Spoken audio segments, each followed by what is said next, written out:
ፈረንሳይ ላይ በተደረጉ የቤት ውስጥ አትሌቲክስ ውድድሮች ኢትዮጵያውያን አትሌቶች አሸንፈዋል። አትሌት ጉዳፍ ጸጋይ በ1 ማይል የዓለም ሁለተኛው ፈጣን ሰዓት ማስመዝግባለች። አብራም ተስፋዬ በዝርዝር ተመልክቶታል።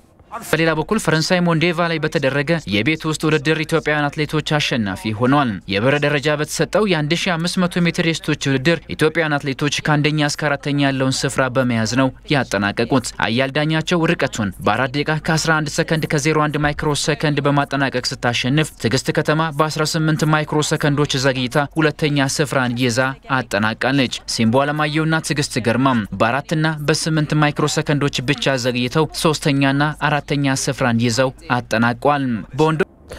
አትሌት ትግስት አሰፋ ሩጫን የጀመረችው በአጭር ርቀት ውድድሮች ነበር። ኢትዮጵያን ወክላም በኦሎምፒክ ተወዳድራለች። አትሌቷ የደረሰባት ጉዳት ግን ወደ ረጅም ርቀት ውድድሮች እንድትቀይር አድርጓታል። አትሌት ትግስት በሴቶች ማራቶንም ሶስተኛውን ፈጣን ሰዓት ማስመዝገብ ችላለች። ሪፖርተራችን ነዋይ ይመር ከአትሌቷ ጋር ቆይታ አድርጓል።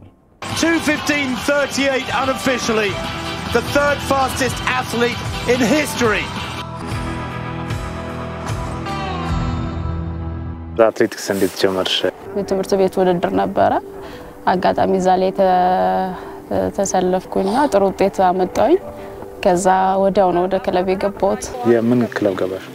ክለብ ኦሮሚያ ፖሊስ ነው የገባሁት። ኦሮሚያ ፖሊስ እዛ ሁለት አነበራችሁ ካምፕ ወይስ ሌላ ቦታ ነው? ሌላ ቦታ አጋጣሚ ኦሮሚያ ፖሊሶች ማጣሪያ አድርጎ ነበር ሃምቦ ላይ።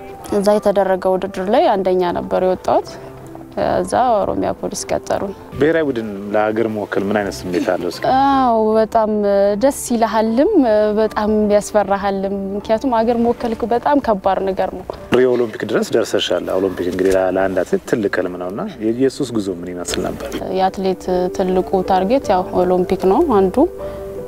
ደስ ይላል። ሲንሽ እኔ በጉዳት ነው ኦሎምፒክን የተሰለፍኩት በ800 በጣም ትልቅ ጉዳት አጋጥሞኝ ነበር። ኢቨን ውድድሩም አለመካፈል ደረጃ ደርሼ ነበር።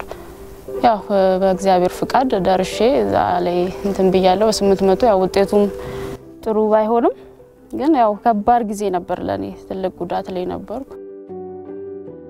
የሆነ ደስ የሚለው ነገር አለ። ኦሎምፒክ ከሌላው በጣም የሚለይ ውድድር ነው።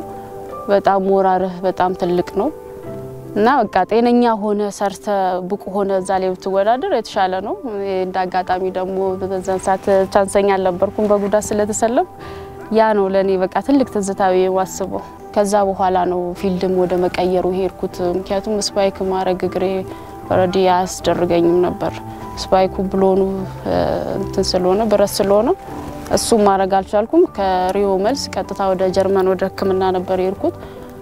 ግሬን ለመታየት ኦሬዲ ከዚህ በኋላ ስፒድ ግርሽ የመሄድ እንትኑ በጣም እንትን ነው። እስቲ ዶክተሩ ረጅም ርቀት ሞክሪው።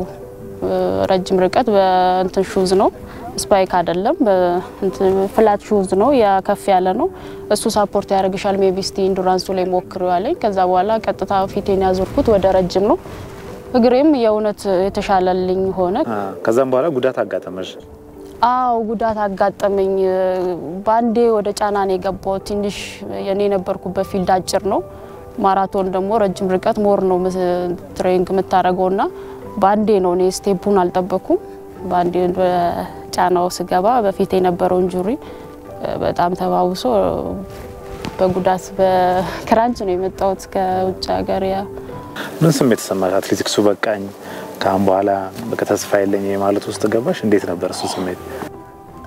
እኔ እንኳን እውነት ለመናገር ተስፋ አልቆረጥኩም። ምክንያቱም የሆነ ተስጧለኝ የሆነ የተሰጠኝ ነገር አለ ሩጫው ላይና ተስፋ አልቆረጥኩም። ግን ዶክተሮቹ ከዚህ በኋላ መሮጣችም ከቻልሽ ሌላ ነገር ሞክሪ ብሎ ከአንድም 3 ዶክተር ቁጭ ብሎ እኔ ላይ ዲስከስ አድርጎ ነው እዛ የነገሩኝ። ሶሪ ነው ያሉኝ። ትልቁ መልሳቸው ያ ነው። መራመድ እንኳን የምትችው ከ6 ምናልባት ከ6 ወር በኋላ ነው ያንጁሪ የሚያገግመው ነው ያለኝ።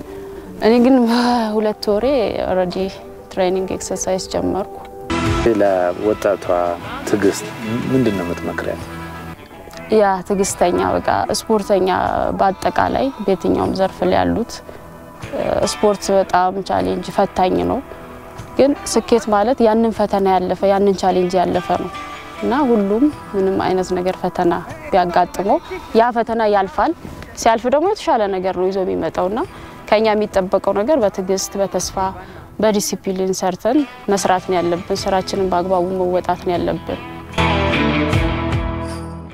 10 ቡድኖች የሚሳተፉበት የሐረሪ ሊግ ተጀምሯል። በኢማም አህመድ ስታዲየም በተጀመረው ውድድር ትላንት 3 ጨዋታዎች ናቸው የተደረጉት። ከ3ቱ ጨዋታዎች 2ቱ በመሸናነፍ ሲጠናቀቁ አሚር ኑር ምስራቅ ተስፋን፣ ኒው አብዳል አባዲር ወረዳን በተመሳሳይ እንዲሁ 1-2 አሸንፈዋል። ጂኔላ ወረዳ ከሐረሪ ዩናይትድ ያደረጉት ጨዋታ ደግሞ 1-1 ነው የተጠናቀቀው። ዛሬ ደግሞ ሶፊ ወረዳ ከቡርቃ ፈዲስ ጨዋታቸውን የሚያደርጉ ይሆናል። አሚን ኑር ወረዳ በ6 ነጥቦች የሐረሪ ሊግን እየመራ ይገኛል።